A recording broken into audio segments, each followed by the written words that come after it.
Olá, vamos mergulhar num assunto que parece complicado, mas que impacta a vida de todo mundo. Já pensou nisso? O governo, com todo o seu poder, também precisa seguir regras. Só que, onde é que elas estão escritas? Não existe um único livro, um código que a gente possa pegar e ler. É quase como um manual de regras invisível que guia cada passo do Estado. Hoje, a gente vai acender a luz nesse manual. Então, vamos lá. A pergunta de US$ 1 milhão é, afinal, quais são as regras do jogo para a administração pública?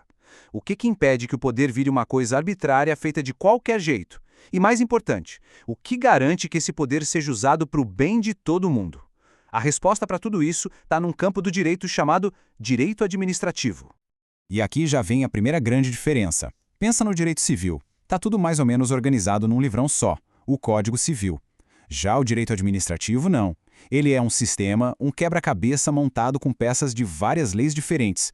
Por isso mesmo, para entender como ele funciona, não adianta só procurar um artigo. É preciso entender os seus princípios, as ideias centrais que dão lógica a tudo.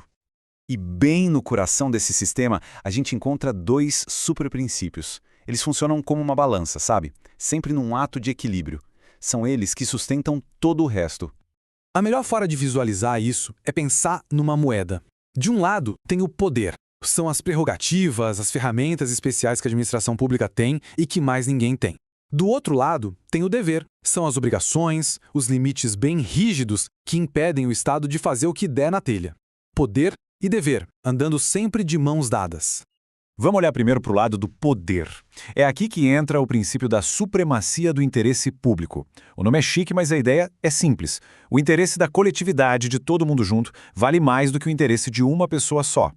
E como o Estado é o guardião desse interesse coletivo, ele ganha esses poderes especiais para agir. E olha só um exemplo clássico que deixa isso bem claro. Para construir uma estrada que vai beneficiar milhares de pessoas, o Estado tem o poder de desapropriar um terreno particular. O bem de todos se sobrepõe ao bem de um só. Isso é o poder em ação. Agora vamos virar a moeda e olhar para o lado do dever. Esse é o princípio da indisponibilidade do interesse público. E o que ele diz? Que a administração não é a dona da coisa pública. Ela é só uma gestora, uma guardiã. O verdadeiro dono do interesse público é o povo. Por isso, o Estado não pode simplesmente abrir mão desse interesse ou usar como bem entender. E aqui está o pulo do gato. Se por um lado o Estado pode desapropriar um terreno para uma rodovia, por outro, ele não pode, por exemplo, vender um parque nacional para uma empresa privada fazer um hotel de luxo. Ué, por quê? Porque o parque é um bem de todo mundo e o Estado tem o dever de proteger esse bem. Esse é o freio, o limite do poder. Bom, além desses dois pilares gigantes, a nossa Constituição dá 5 ordens bem diretas, 5 princípios que qualquer agente público, do mais alto ao mais baixo escalão, precisa seguir. E o bom é que tem um jeitinho bem fácil de decorar. É o famoso LIMP: legalidade, impessoalidade, moralidade, publicidade e eficiência. Essas 5 letrinhas, que estão lá no artigo 37 da Constituição, são a verdadeira espinha dorsal de como o governo deve agir no Brasil. Vamos ver o que cada uma delas significa na prática.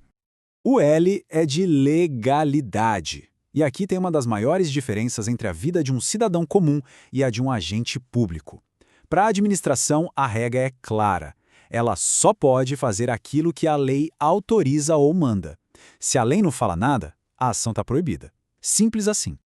Essa frase aqui resume tudo de forma genial. Na vida privada, a gente pode fazer tudo, menos o que a lei proíbe. Já para o agente público, a lógica é o contrário. Ele só pode fazer aquilo que a lei permite. É uma amarra, um controle fundamental sobre o poder do Estado. O I vem de impessoalidade.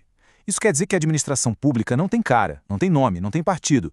A ação tem que ser para todo mundo, igual, sem favorecer amigos ou perseguir inimigos. O ato não é do prefeito, do governador, é da instituição. É por isso que não se pode botar o nome de um político numa placa de obra pública, por exemplo. O M é de moralidade. E muita atenção aqui, moralidade não é a mesma coisa que legalidade.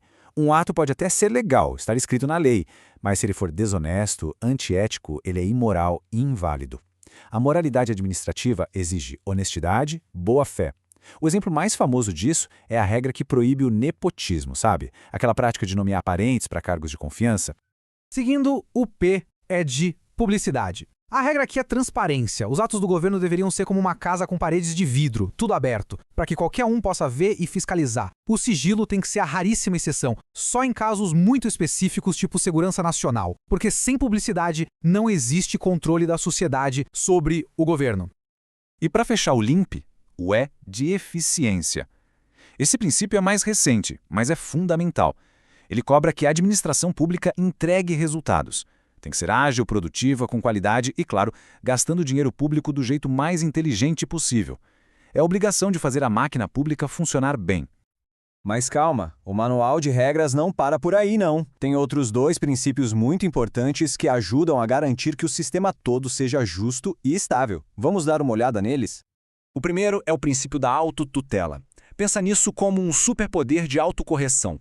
A própria administração pode e deve consertar os seus erros, sem precisar que um juiz mande. E o segredo está na diferença que a gente vê aqui. Se um ato é ilegal, a administração é obrigada a anular. Agora, se o ato é legal, mas se tornou, sei lá, ruim para o momento, inconveniente, ela pode revogar. É uma escolha, uma decisão de gestão. E por fim, a segurança jurídica. Imagina só a cena. Alguém abre uma empresa, segue todas as regras e de um dia para o outro o governo muda tudo e diz que o negócio agora é ilegal. Seria o caos, né? Esse princípio serve justamente para evitar isso. Ele garante estabilidade, previsibilidade na nossa relação com o Estado, protegendo direitos que já foram conquistados. Ok, a gente viu um monte de regras. Mas no fim do dia, por que esse manual invisível todo é tão importante assim? Qual é a verdadeira função dele? Porque é ele que faz o equilíbrio acontecer. É ele que dá ao Estado o poder que ele precisa para cuidar do bem comum, mas, ao mesmo tempo, impõe os deveres que protegem a todos nós do abuso desse poder. É o que garante que as decisões sejam justas, imparciais, transparentes. Cria um ambiente estável e, o mais importante de tudo, torna o governo responsável pelos seus atos perante a sociedade.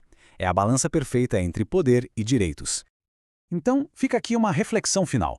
Conhecer essas regras é, sem dúvida, o primeiro e mais importante passo. Mas, e depois? Como é que nós, como cidadãos, podemos usar esse conhecimento para cobrar que as regras do jogo sejam de fato cumpridas? Como podemos garantir que o poder seja sempre responsável? Fica aí a pergunta.